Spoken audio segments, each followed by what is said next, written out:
Well, I see a lot of our lower level learners in a lot of the CET classes because their pursuit is trade more so than university path.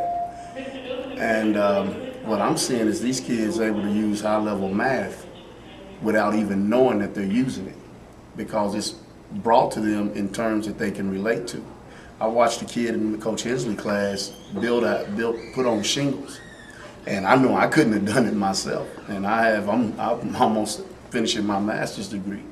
And he was able to take the shingles, measure the shingles, figure out, because shingles are set up a certain way, that he need this much to cut off and that much to keep, and arrange it to where, and he added it up, he took this, he took that away from it. He's using high level math to fix a roof. And I honestly think if those two programs, the CTE and math or whatever it is, get together, then they can figure out from now on, we have to translate what this kid already knows into a formula.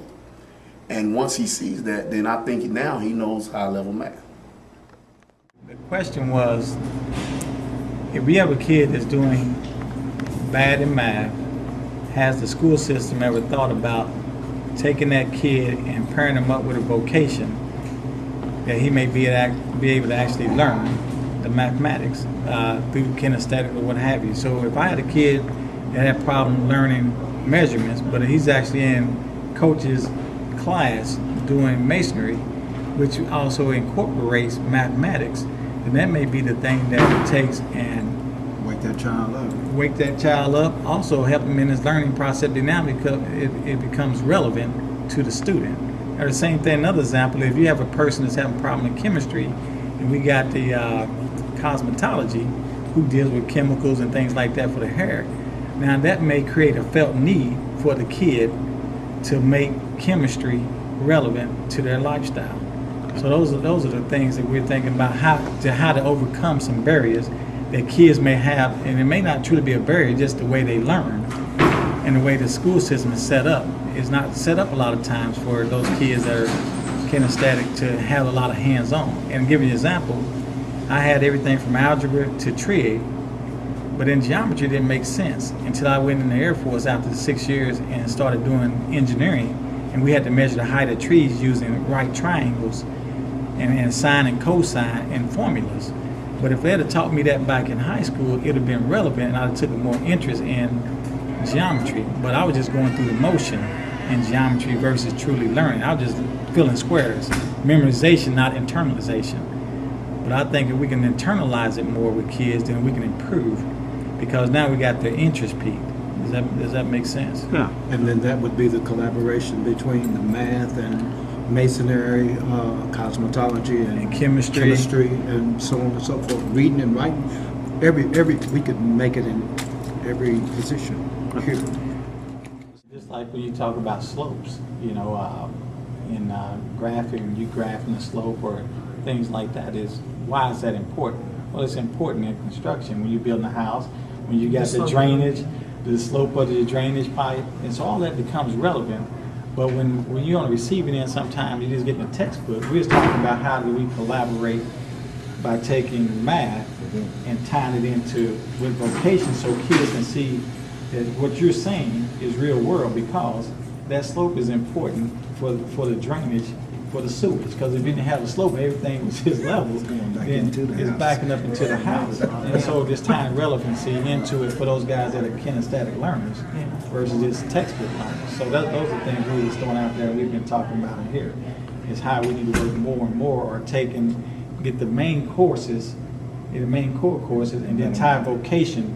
Where do we fit into those boxes to reinforce? And that's why we hadn't thought about the masonry really, because one of the things that we're actually looking at as far as the construction goes was just building a bookshelf and making sure the angles are right angles.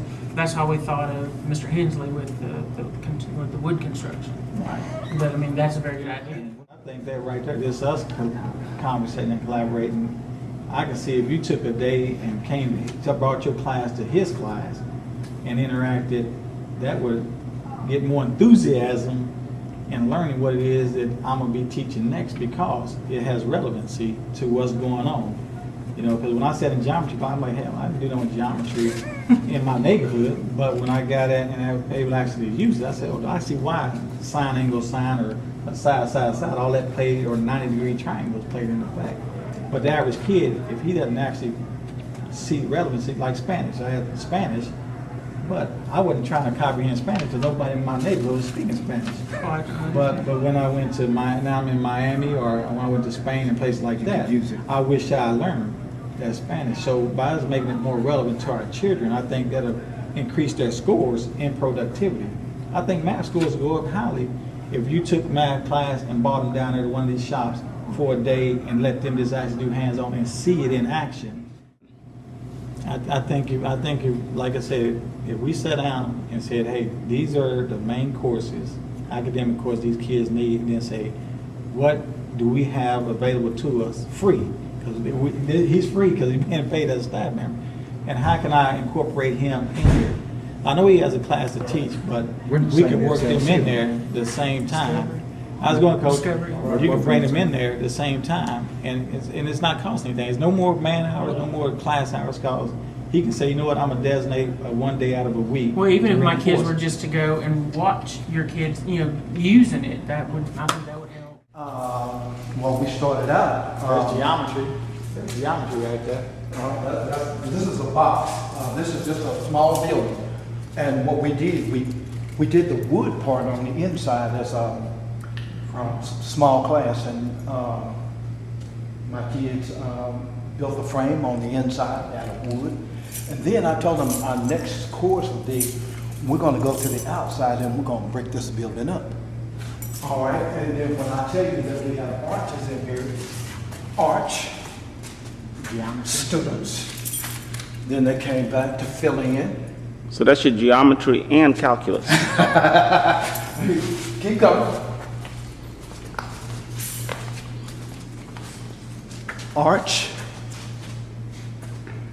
corners, four corners, inside walls, the whole 9 yards. I think the biggest thing is if they didn't have the mathematical background to ensure this was a right 90-degree angle, or they didn't have the right calculation for support, then this whole building wouldn't stand long. Not in the stone. Wouldn't stand it up. We have to take it back down. You know, so the basic foundation of math allowed all this, you know, mental became physical.